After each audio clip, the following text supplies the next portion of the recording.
Comics. Whether in the paper, in a comic book shop, graphic novels, or even on the web, are a source of entertainment and storytelling, combining pictures and words to tell the viewer the author's story and bring their vision into the physical world. But how does one go about that? That's where I come in. Hello guys and gals, it's GrandOwlGaming, here to guide you on how to write a comic.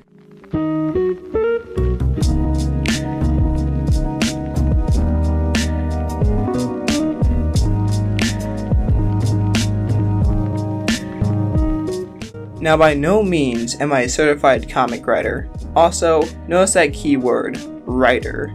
No, I will not tell you how to make a comic, but simply how to write one in its most basic and skeletal form. Now let's get started.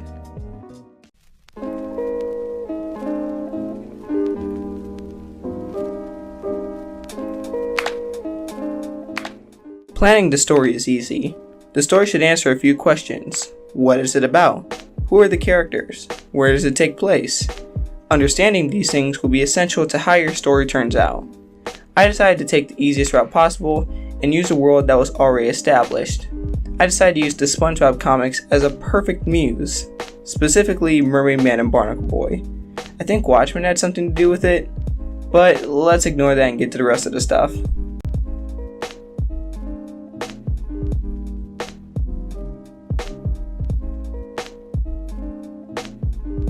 Writing it is also easy, unless you've never written in that format before, like yours truly. You will find out very quickly that writing for a comic is not like your standard writing, and will be more in tune with that of playwriting.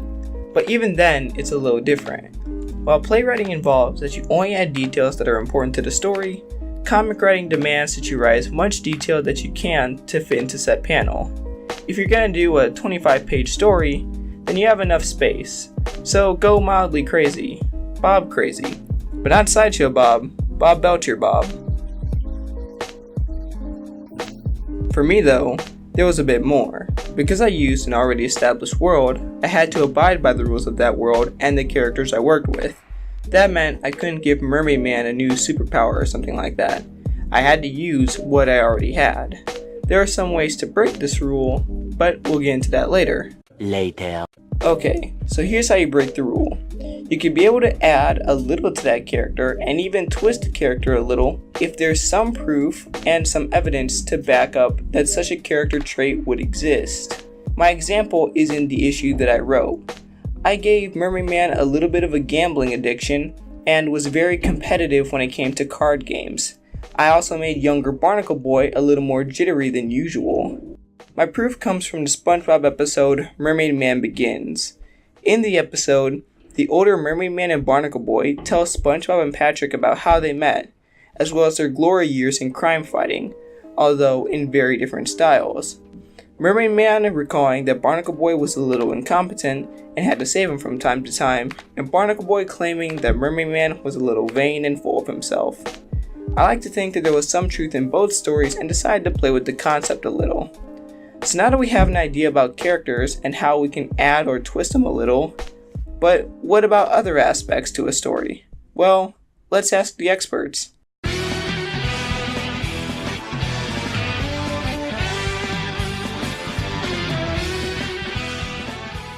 If you're lucky enough to get a chance, be sure to ask an expert about what you're doing to see if it's being done right. I had to read a bunch of comic scripts to get the idea down, as well as ask two people that worked on SpongeBob comics, these two being Corey Barba and Robert Layton. Yeah, whatever. Do you know anyone who works at Batman? Cause I really want to draw Batman.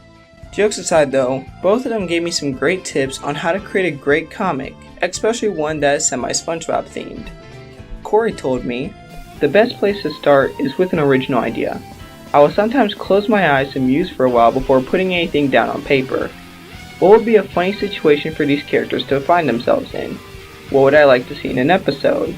Is there an unexpected thing that would happen that would surprise the characters and the readers? And remember, good writing helps bad art, but nothing helps bad writing. Start with a funny premise and load up on some gags along the way as you work towards the climax. Robert told me, endings are the most important part of the story. If you have a good ending, you leave the reader feeling satisfied. the opposite is also true.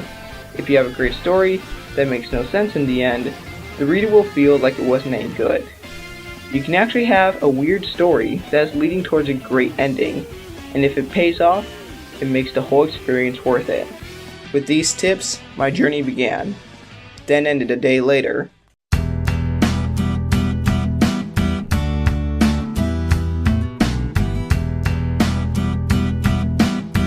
This part is a little trickier. For this part, it is recommended that you have someone who has some experience with comics to help you out in this part of the process. It could be your friend, a family member, or anyone who fits the bill for you.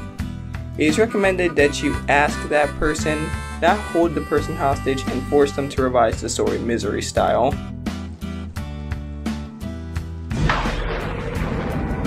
Once that is completed, you should probably take it upon yourself to take what criticisms you think will help and use them to your advantage.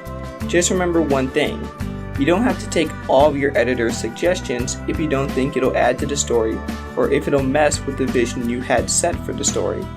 In Joe Murray's book, Creating Animated Cartoons with Character, he talks about how you should choose your battles wisely when it comes to collaboration. Whether it be from networks you work with to a one-person editor, there are just sometimes you have to make the compromise, and sometimes you have to stand your ground. Just follow your heart and make the revisions you feel are needed to enhance the story. I don't know, develop a taste for freeform jazz or something.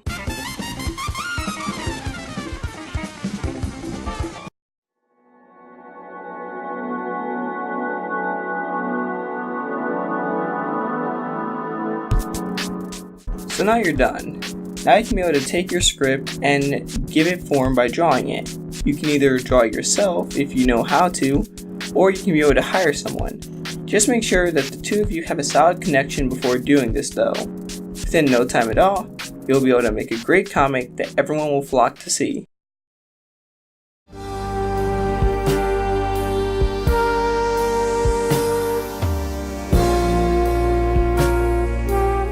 So that's basically the end of the video, and the reason why is because this is the very first comic I've ever written, so I'm not an expert when it comes to writing comics.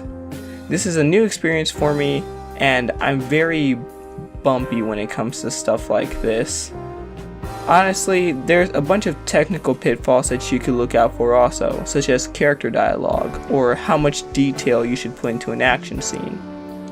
As for me, there was a bunch of personal pitfalls that I had to experience as well, such as my inability to commit to a project to completion.